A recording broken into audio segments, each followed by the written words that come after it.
Yo. What's up, everybody? Rage Cage 20 here. Back with another Mr. Beast story. I've been having such a good time with these today. Since the last one was really short and this one's pretty short too, I figured I'd give another one before I go to bed. Why not? Dead girl comes back to life today. Well, not today, but that's the story we're gonna be reacting to today. And it sounds like a fun time. Now, I just noticed something because I just refreshed my homepage where I check out all my content and whatnot that I upload, and I noticed a trend, and I think I know what this is because this is going to be very far out. But I just thought that was funny. It seems like all my Mr. Ballen videos that are over an hour, all the ones under an hour do not receive this treatment. All the ones that are over an hour get just one thumbs down. Like right out the gate. I have a feeling that is this one bitch that I told off for watching. I've mentioned before in the past video. For watching a video that's an hour long if they didn't want to listen to someone talk a lot. I'm pretty sure they now hunt down my videos, and if it's over, because like the ones that aren't over don't get any thumbs down at all. The ones that are get exactly one. So I have to feel like it's the same person. I'm guessing it's that person that hunts down my videos that they deem are too long and let me know with a big old thumbs up that literally no one else can see but me. And every time I see it, I'm just like, yeah, there it is. It just makes me laugh. I feel like if it is the same recurrent person and not a coincidence, I feel like a better use of your time would probably benefit you more, because I just think it's fucking hilarious. Anyways, I just thought that was funny. I thought maybe you might think that's funny too. Otherwise, let's get into this bad boy. Let's see how this dead girl comes back to life with a dude that was like holding the I assume dead girl with the whatever it's called, some kind of I want to say lace, but that's not correct. Some kind of cloth over her body and whatnot. Dude kind of looked like Gandhi a little bit. I ain't gonna lie to you, so I'm a little confused, but maybe it's not. I don't know. Anyways, let's figure out how this person comes back to life. Today's story is the definition of creepy. It starts somewhat normally, but then slowly spirals into absolute insanity. It is definitely one you will remember. But before we get into today's story, if you're a fan of the strange, dark, and mysterious delivered in story format, then you've come to the right place, because that's all we do, and we upload once or twice every week. So if that's of interest to you, please go into the like button's fridge and dump out their 2-liter of Coke, and then refill the bottle with flat root beer. Also, please subscribe to our channel and turn on all notifications so you don't miss any of our weekly uploads. Before we get into today's story, I want to talk to you about today's sponsor, HelloFresh. The primary reason my diet periodically turns into diet Cheeto smoothies and deep-fried licorice popsicles is because I get lazy. It's like, do I want to make another horrible trip to the grocery store? Or do I want to suck down another Sour Patch Kid covered in ice cream? Obviously, I'm taking the latter. You know, actually, I have. I'm not really because of Mr. Ballen. I was thinking about it before I saw one of the ads for Mr. Ballen that I talked about in one of my videos. But I was thinking about picking up HelloFresh anyways. I did. It's been pretty nice. I made some pretty sick meals. Pretty awesome. I do enjoy cooking. And it makes it so like 4 of my meals, I only order 2 meals and split those 2 servings myself throughout 4 days. Makes it so 4 of my dinners throughout the week are covered. And it's actually pretty fresh. It's actually pretty legit. Highly recommended. But a couple of years ago, a little expensive, but not as expensive as inflation, so no, maybe worth checking out. Of course, a little bit of shady shit that they do is that they make like really super awesome meals, and they're like, oh, these are the premium picks, you gotta give us an extra like $10 per serving if you want these. That's a little bit of a money soaking shady shit when they already charge quite a hefty penny, but that's the only scammy bullshit part about them. I will say that. I discovered a way to eat healthier without the dreaded trip to the grocery store. And that's with HelloFresh. HelloFresh sends you this neat little box full of meals, and they have tons of choices from fairly intricate to 20-minute quick and easy recipes. But the catch is, the meals aren't made yet. You need to make the meals, but that's good because it ensures freshness, and you can literally see that the Those bags are fun. It's just like, yes, I know this is food. ingredients are as healthy as they come. And before you tell me you're a bad chef, I'm a bad chef. And I mean, it's kind of weird when people, it's just like, I'm not good at cooking. It's just like, the recipe tells you exactly what to do. Just do what the recipe tells you to do, man. It's not that hard to cook.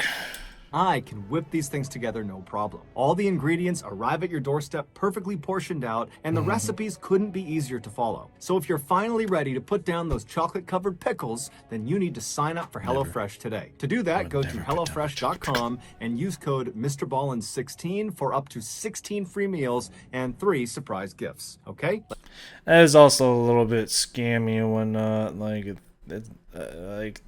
at least the one I got was like 25 like discounted meals. The first one's like 50%. I was like, holy shit. And then like it keeps going down to you only getting like 10 to 8% off. Another little, but whatever. Let's get into today's story.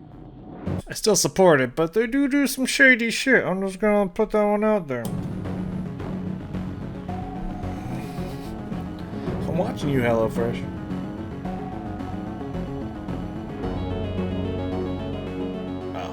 In 1889, when Karl Tanzler was just 12 years old and living with his family in Dresden, Germany, he had a Now you're looking more like Sigmund Freud.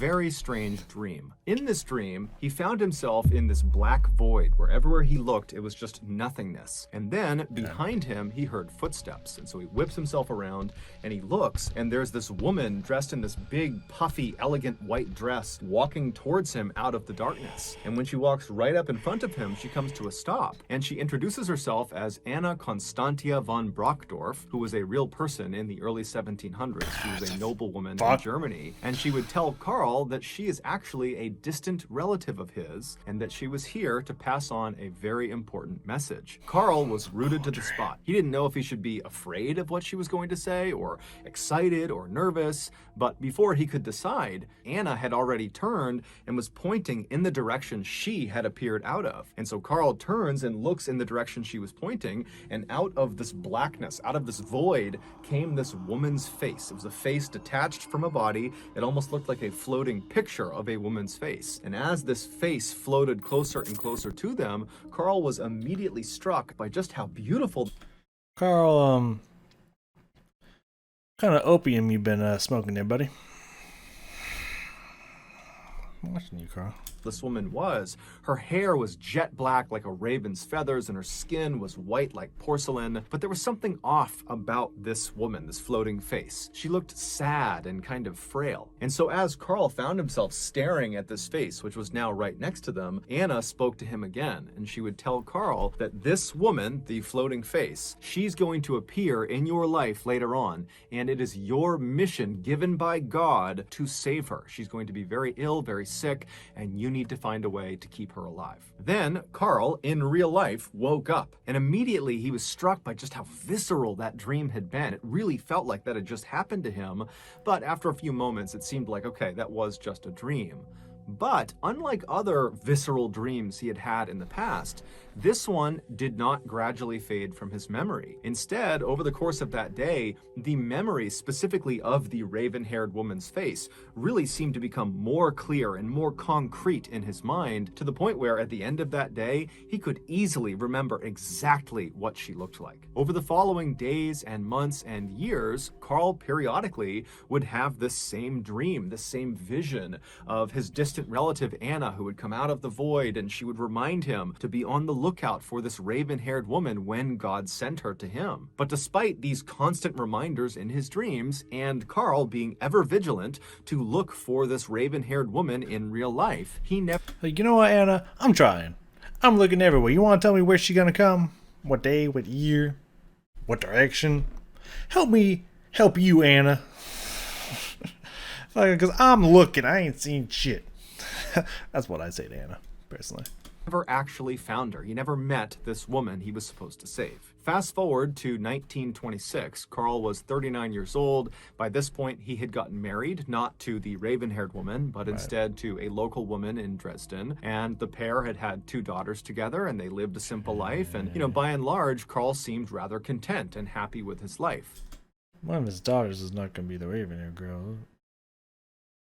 However, secretly, he was a little disappointed that these dreams, these visions that he was having of Anna and the raven-haired woman, that they had not come true, that it really had just been a dream. That year, due to an economic downturn in Germany, Carl and his family left Germany and emigrated to the United States, where they believed there would be better opportunities for them. And when they arrived in the United States, they settled in Central Florida. But within a year, Carl and his wife had a severe falling out and they split up. And so Carl would leave the family home in Central Florida and he would resettle several hundred miles south in Southern Florida in a town called Key West. And it would be in Key West that Carl would get a job as an X-ray technician at a local hospital. And it would also be in Key West that Carl's life would change forever. Less than a year after settling in Key West, Carl was at the hospital going about his day when an older woman walked into the office and she said to Carl that she was there to get her daughter, her 21-year-old daughter, an X-ray of her chest because her daughter apparently couldn't stop coughing and they were concerned about it. And so Carl began doing the paperwork with the mother when suddenly the daughter came into the office. And as soon as Carl saw her, he knew immediately that she was the raven-haired woman from... So it's a little bit of a stretch. Hold on, dude. That's a little bit of a stretch there. Hold on. Let me see these 2 pictures. When suddenly the daughter... That's a little bit of a stretch there, Carl. That's I don't know about that one, buddy. You might want to stop hitting that shit. You know what I'm saying?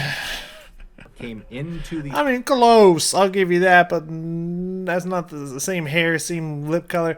That's not the same face, dog. That's really not the same face. And as soon as Carl saw her, he knew immediately that she was. That's not the same eyes. That's not the same face, man. It's just a bad picture, but that ain't her, man.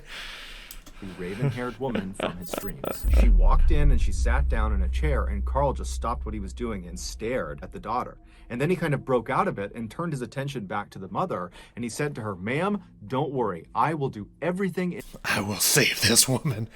Anna demands the sacrifice." Anyways. In my power to save your daughter's life. Now, the mother didn't know what was wrong with her daughter.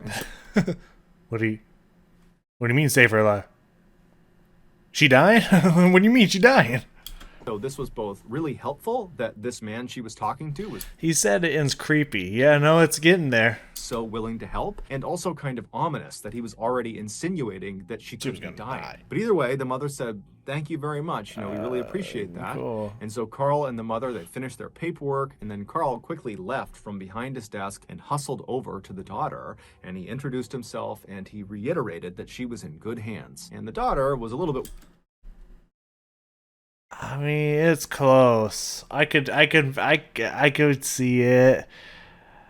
Yeah, maybe it was just a bad picture, but it's a little bit of a stretch. Weirded out by this, but she was polite and said thank you, and she said her name was Elena. And so Carl would take Elena and bring her back and give her the X-ray, and unfortunately, he would discover through this X-ray that she had tuberculosis. Today, that disease... Yeah, I was saying she was coughing a lot when I was like coughing up blood. Yeah.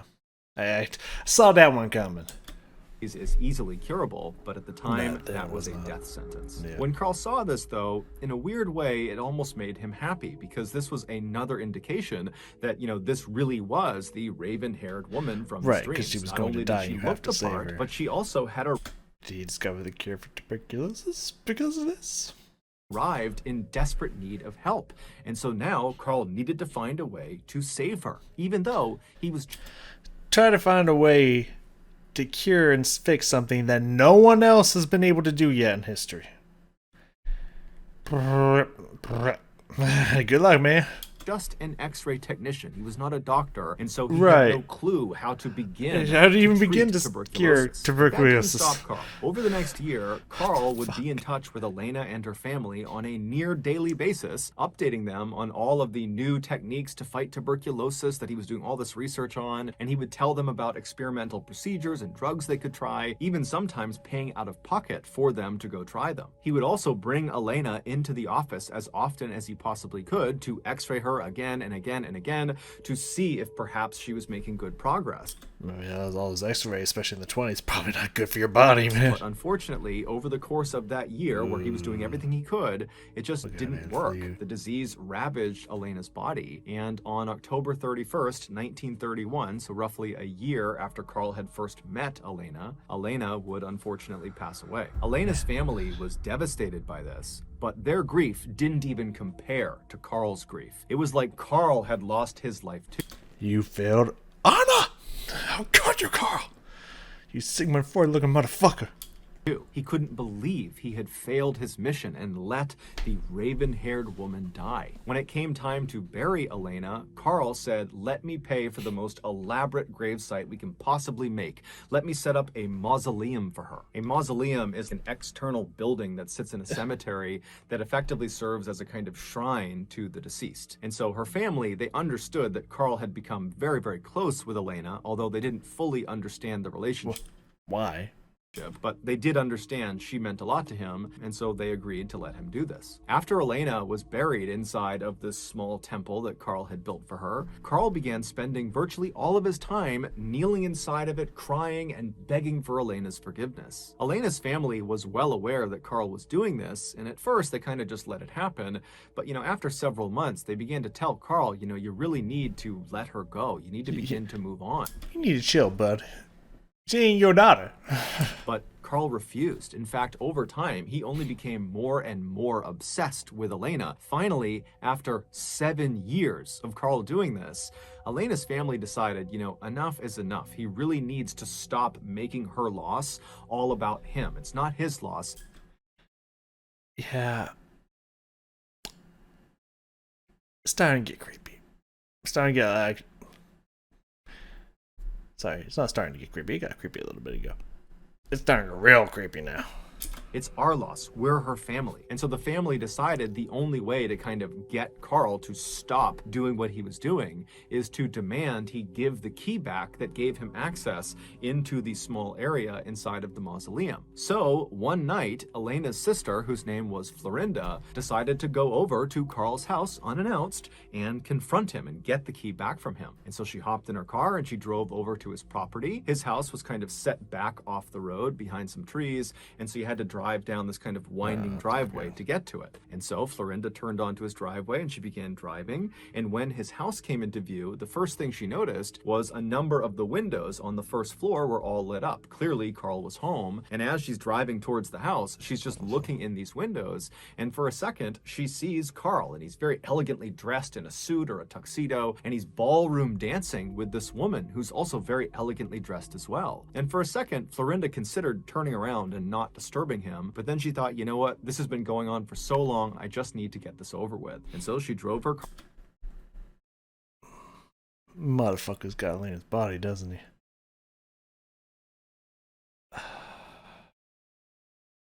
Okay. I don't know if this comes back to life as a figurative thing. Since there's only 5 minutes left, I'm pretty sure it's figurative. Like, he's pretending like her body's alive. Okay. Well, let's let it keep going, shall we? Car and stopped in front of Carl's house. She hopped out, she walked up onto his porch, and she knocked on his front door. Inside, she could hear music was clearly playing, but just a few seconds after she had knocked, the music was cut off, and then no one came to the door. And so Florinda knows there's people inside this house, and so she knocks again, but again, there's no movement in the house. It's just silent, as if the people inside are pretending not to be there. And so finally, frustrated, Florinda knocks on the door a third time and says, "Carl, I know you're in there. I have to talk to you about my sister. Please come out here." And so finally she heard the shuffling of feet, and then she heard the sound of the door unlocking, and it opened up just a crack. And through this crack, Carl looked through, and he looked out at Florinda very suspiciously. He's a weird looking mother Fucker. I'm sure he's gonna give back the keys because I'm pretty sure he's got the body. He doesn't. Why is he needing them? And he said to her, "What do you want?" And Florinda would say, "Look, I'm here to talk to you about my sister. Can I please come inside for a second? Or can you come out here and talk to me?" But Carl pretty much immediately said no, and then he shut the door. However, before he shut the door, Carl had very briefly stepped out of the way, allowing Florinda to see through that gap into the house. So before the door actually shut, she got to see who and what was inside that house. And what she saw was the woman Carl had been dancing with, and the woman was seated in a chair maybe halfway through the house, and she was facing the door. And Florinda knew immediately it was her sister. And so she's standing on the porch having no I'm sure it's a big enough house, man. You could have put her down anywhere.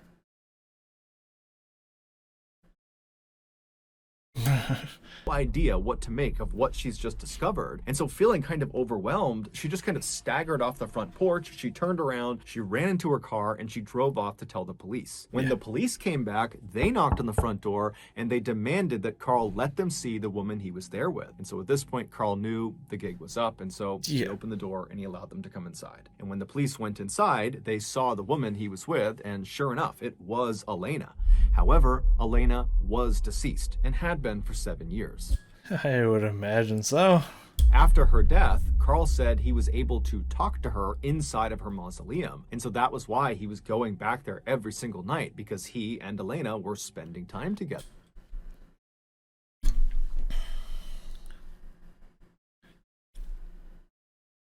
Doing them old 20s drugs.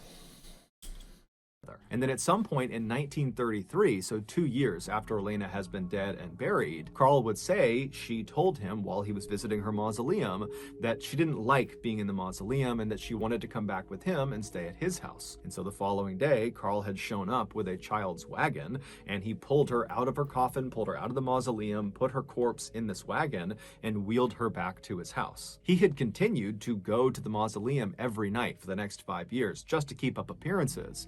But Elena's body never went back inside of it. She would stay at his house, where he painstakingly attempted to restore Elena's very badly decomposed body to its original form. He strung piano wire through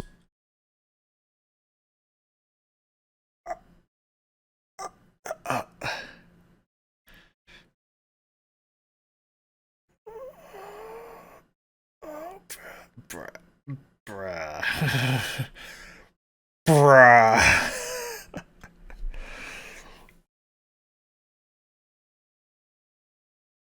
Okay.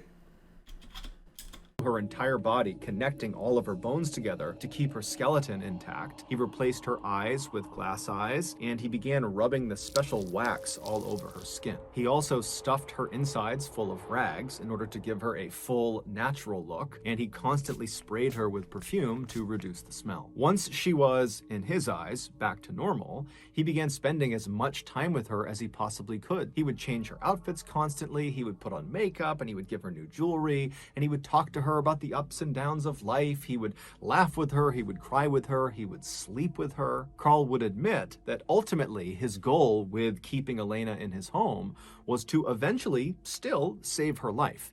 He believed if he could somehow get her body up into the stratosphere, that the radiation up there would bring her back to life. And if he could do that, he would be fulfilling his God-given mission to protect her. But Carl never got a chance to launch her into the stratosphere. Instead, he was charged with wantonly and maliciously destroying a grave and removing a body without authorization. However, these charges would be dropped and Carl would be set free. As for Elena, her body was returned to her family and they would bury her in Key West.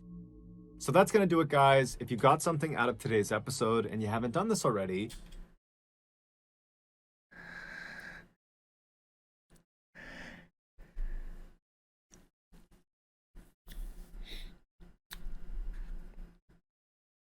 Okay, first off, it's weird that the charges were dropped. Were they dropped by the family? Because otherwise, why were the charges dropped? Because that's it. Like, even if that person doesn't go to jail, that person needs to be in a mental institute or something. Like, that person's not right in the head. Second off, there was no mention if Carl was puffing the poppy rainbow. Getting a little bit of that seed, if you know what I mean. Opium's a 20s drug, right? It's one of them old school drugs, right? Because that ain't normal. That ain't normal. Nothing about that story normal.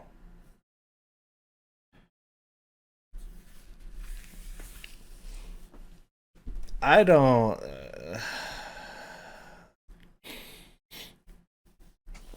I don't know if there's anything to take away from that story. If there's any lessons to be learned about that story. Besides, if someone is that emphatic right out the get go, right out the gate, about taking care of your daughter, maybe you find someone else. That's the only thing I can really think of. And don't do drugs, kids. And if Anna ever talks to you in your dreams, watch out. Anna's up to no good. And don't disappoint Anna, because then you will truly lose your mind. I don't. That dude must have been an opium or some shit, man. Like, fuck. That dude had to be on something. There's no fucking way, man. He's having that crazy ass vivid dream. And then, like, talking to the corpse, and the corpse says, "Oh, I don't want to be in here. Take me to your house." Like, that dude is on some shit, man. Or just completely deranged.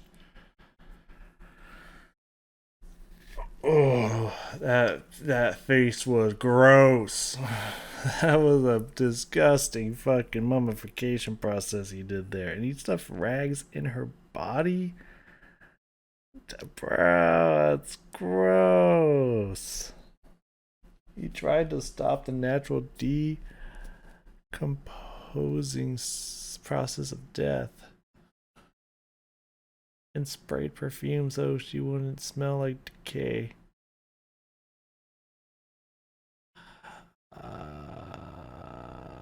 The fuck, man? Hell's wrong with people, man? Alright, well, it's a lovely image to now go to sleep to.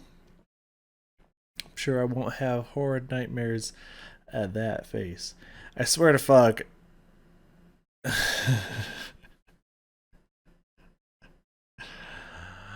Oh.